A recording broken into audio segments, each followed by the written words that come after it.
¿Quieres ver cómo analizar el estado de resultados de forma sencilla, rápida y práctica? Pues quédate hasta el final y verás que es sencillo. El estado de resultados es uno de los 3 estados financieros que las empresas hacen público de manera trimestral y anual. Los otros 2 son el balance y el flujo de caja. Para valorar una empresa es muy importante comprender y saber cómo leer el estado de resultados. A continuación vamos a ver de forma práctica y detallada el estado de resultados y vamos a destacar aspectos claves a tener en cuenta. Es muy importante que sepamos buscar tanto las posibles señales de peligro como los indicios de que estamos ante una buena empresa. A continuación vamos a analizar el estado de resultados de Microsoft con Stock Unlock, que es la plataforma que yo uso. Puedes hacerlo de igual forma con Yahoo Finance o Market Screener, que son gratuitas, aunque seguramente tendrás menos datos. Dejo el enlace abajo por si quieres probarla gratis por 30 días. A continuación abrimos la pestaña de finanzas y estado de resultados. Si es la primera vez que ves un estado de resultados, no te agobies, porque te voy a ir guiando paso a paso. Podemos ver todos los datos de forma trimestral, los 12 últimos meses o anual. Para este estado financiero vamos a seleccionar los datos de los últimos 12 meses. Los ingresos totales de la empresa es la cantidad de ventas que la compañía genera. Esto es sin tener en cuenta los costes ni los impuestos que tiene que pagar. En el caso de Microsoft serían 207,6 billions. A continuación tenemos el coste de ventas, que sería lo que le cuesta a la compañía hacer su producto u ofrecer el servicio que la empresa proporcione. Sería algo así como los gastos que necesita la empresa para generar los ingresos que hemos visto previamente. Y sin estos la empresa no puede proporcionar su producto o servicios. En el caso de Microsoft serían 65,5 billions. A partir de estos costes nos encontramos con los márgenes brutos. Básicamente es el total de ingresos totales menos el coste de ingresos. En el caso de Microsoft serían 142 billions. Con estos márgenes la compañía paga sus otros gastos. Estos gastos están relacionados con sus operaciones y el crecimiento del negocio. Y son, en primer lugar, investigación y desarrollo. La empresa invierte para hacer crecer el negocio, investigando nuevas líneas de negocio, servicios, etc. Y en segundo lugar, ventas general y administrativo. Gastos de personal, impresoras, publicidad, incluso compensación en acciones, tanto a empleados como ejecutivos. Esto nos lleva al total de gastos en operaciones, que es la suma de todos los anteriores, en total 56,1 billions. Estos, a su vez, se restan a los márgenes brutos, dando lugar a los ingresos operativos. O pérdida, si se estuviera produciendo pérdida, que no es el caso. Microsoft produce unos ingresos operativos de casi 86 billions. Este dato nos indica si las operaciones empresariales están produciendo o perdiendo dinero. Más abajo tenemos los gastos netos en intereses. Estos serían los intereses que la empresa está pagando por sus deudas o préstamos. Si vemos que el interés es muy elevado, puede significar que la compañía tiene una deuda muy elevada. Los inversores quieren ver aquí que este número sea lo más bajo posible, especialmente si lo relacionamos con los ingresos operativos. Más abajo tenemos otros gastos e ingresos. Si queremos profundizar en este apartado, habría que ir a la documentación de la empresa. Los ingresos antes de impuesto sería como el ingreso neto de la empresa antes de pagar impuesto.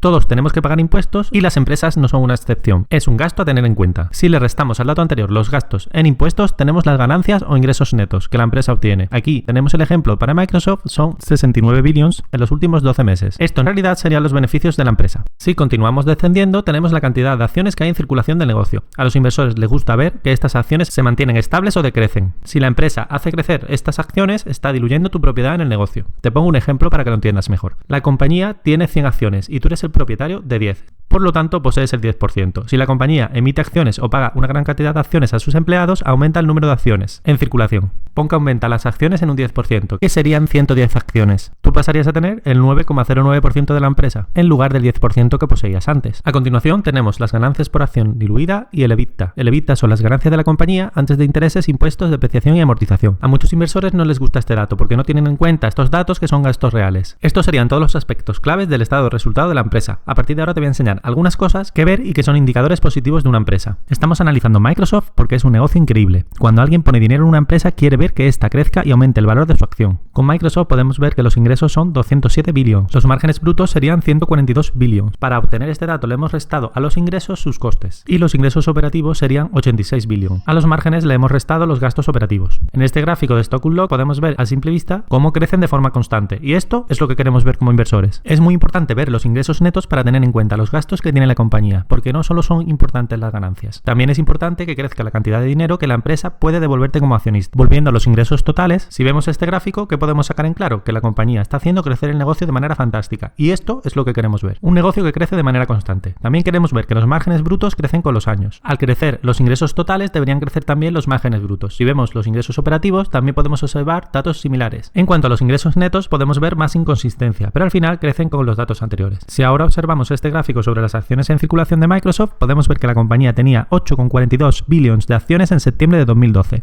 y 7,46 billions de acciones en marzo de 2023, por lo que ha disminuido sus acciones en circulación en total un 11,7%. ¿Qué nos quiere decir este dato? Que la empresa recompra acciones y con ello te devuelve parte de sus beneficios. Esto es algo que los inversores quieren ver en una compañía. Es importante también que la compañía no recompra acciones cuando están sobrevaloradas. Si te está resultando interesante el vídeo, se agradece el like, porque lleva mucho trabajo. Considera suscribirte si quieres ver más vídeos como este. A partir de ahora vamos a poner ejemplos de lo que no queremos ver como inversores en una compañía. Para ello vamos a analizar la compañía Tattoo Chef, que vende comida vegetariana que imita la carne y otros productos. En primer lugar, podemos ver que los ingresos totales aumentan, pero al final parece que tienen dificultades para hacerlos crecer o están en plano. Si el coste de los ingresos está aumentando de forma constante y a mayor velocidad que los ingresos, esto es una clara señal de peligro. Esto además nos lleva a que el margen bruto de la empresa descienda y el ritmo de descenso en esta empresa es preocupante y además en este caso está siendo negativo. Este es el margen que las empresas utilizan para pagar sus gastos operacionales, intereses, impuestos, etc. Podemos concluir, por lo tanto, que esta empresa no es nada rentable. Si comprobamos sus pérdidas, podemos ver básicamente lo contrario que Microsoft. Va descendiendo de manera constante. Y si a los márgenes brutos le restamos los gastos operacionales de la empresa, podemos comprobar que ha tenido una pérdida de 113 millones en los últimos 3 meses. Está perdiendo mucho dinero y parece que va a más. Esto significa que a la empresa le cuesta cada vez más mantener sus ingresos y estos no están creciendo, o no lo hacen de forma significativa.